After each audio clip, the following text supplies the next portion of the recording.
Sermão do Monte, capítulo 24, parte 1. O ensino de Cristo sobre o divórcio. Vamos agora considerar a declaração do nosso Senhor nos versículos 31 e 32, que versa sobre o tema do divórcio. Quero começar ressaltando que, quando chegamos a um tema e a uma passagem bíblica como esta, então notamos o valor de um estudo sistemático do ensino escriturístico. Quão frequentemente se ouve um sermão calcado sobre um texto como este?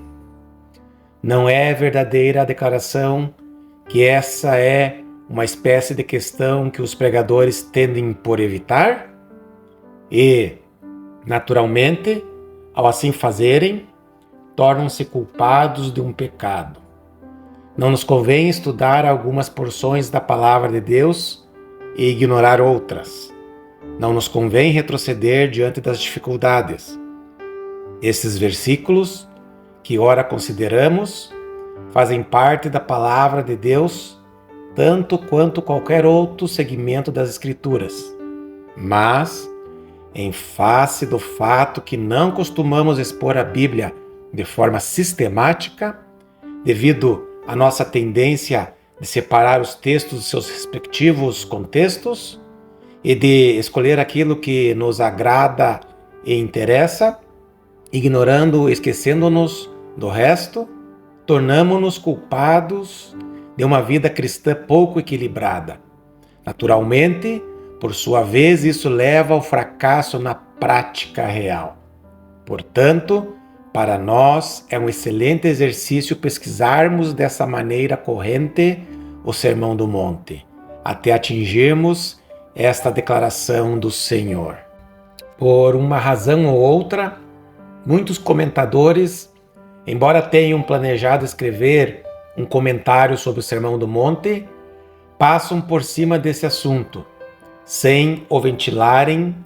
Todavia, podemos compreender facilmente por qual razão as pessoas procuram evitar uma questão desta natureza, embora isso não lhes sirva de justificativa.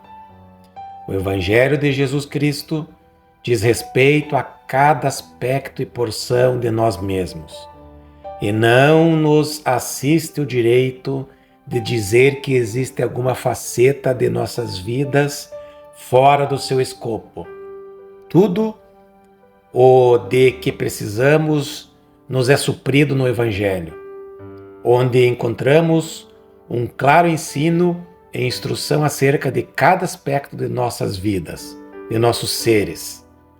Ao mesmo tempo, porém, qualquer pessoa que se tenha dado ao trabalho de ler livros sobre esse tema e as diversas interpretações em torno do mesmo, deve ter percebido que estamos a braços com uma questão circundada de inúmeras dificuldades.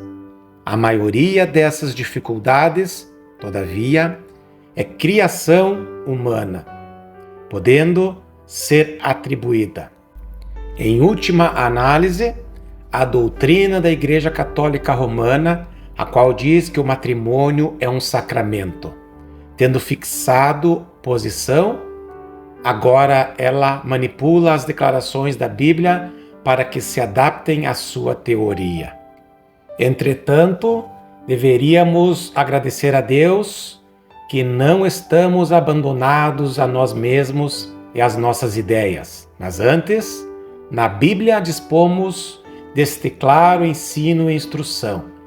Nossa tarefa consiste em enfrentarmos com honestidade aquilo que é determinado pelas Escrituras.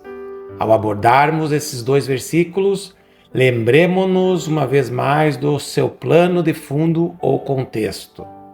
Essa afirmação é uma daquelas 6 declarações feitas por nosso Senhor, mediante as quais ele introduz seu assunto através da fórmula: ouvistes que foi dito, eu, porém, vos digo. Esses versículos Aparece naquela sessão do Sermão do Monte, onde Nosso Senhor demonstrava a relação entre o seu reino e o ensino da lei de Deus, a qual fora dada por intermédio de Moisés ao povo de Israel. Jesus começou afirmando que não viera para destruir, e sim para cumprir cabalmente. De fato, conforme ele disse, nenhum i ou tio haveria de passar da lei, enquanto tudo não fosse plenamente cumprido. E em seguida encontramos aquelas palavras que dizem: aquele, pois, que violar um desses mandamentos, posto que dos menores, e assim ensinar aos homens, será considerado mínimo no reino dos céus. Aquele, porém, que os observar e ensinar, esse será considerado grande no reino dos céus. Porque vos digo que, se a vossa justiça não exceder em muito a dos escribas e fariseus, jamais entrareis no reino dos céus. Como está em Mateus, capítulo 5, versículo 19 e 20. Em seguida, o Senhor começou a expor o seu ensino à luz desse pano de fundo. Guardando essa informação em mente, lembremo-nos igualmente de que, nesses 6 contrastes apresentados por Nosso Senhor, ele não estava comparando a lei de Moisés como tal, com a sua própria doutrina. Antes, ele comparava essa lei com a falsa interpretação exposta pelos fariseus e escribas. Nosso Senhor, como é óbvio, não declara que viera corrigir a lei de Moisés, porquanto essa era a lei de Deus entregue a Moisés pelo próprio Deus. Não. O propósito de Nosso Senhor foi o de corrigir a perversão, a interpretação falsa, conforme os escribas e fariseus vinham ensinando ao povo. Portanto, Jesus honrava a lei de Moisés, exibindo-a em sua notável plenitude e glória. Naturalmente, isso é exatamente o que Jesus faz com relação ao problema do divórcio.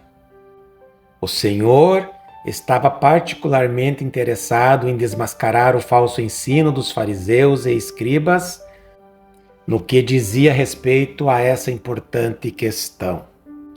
A melhor maneira de abordarmos esse assunto consiste em estudá-lo de acordo com 3 divisões principais.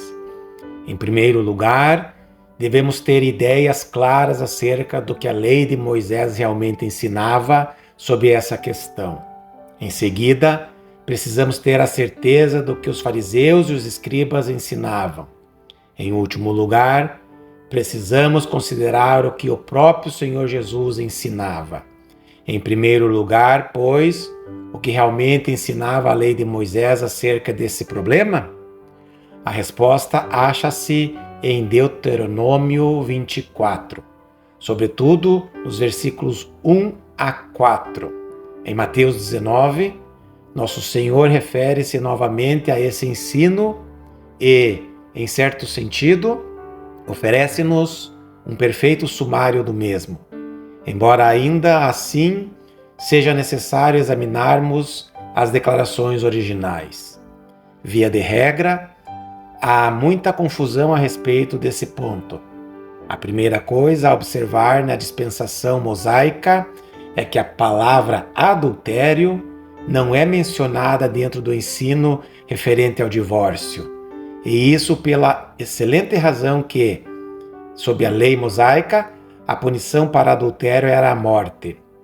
Sob a antiga lei, qualquer pessoa que fosse achada em adultério era apedrejada até morrer, e por esse motivo não havia necessidade desse pecado ser mencionado. Por causa do adultério, o matrimônio chega ao fim. Todavia, não chegava ao seu término por causa de um processo de divórcio, e sim pela execução da sentença de morte. Esse é um princípio importantíssimo que devemos entender com toda a clareza.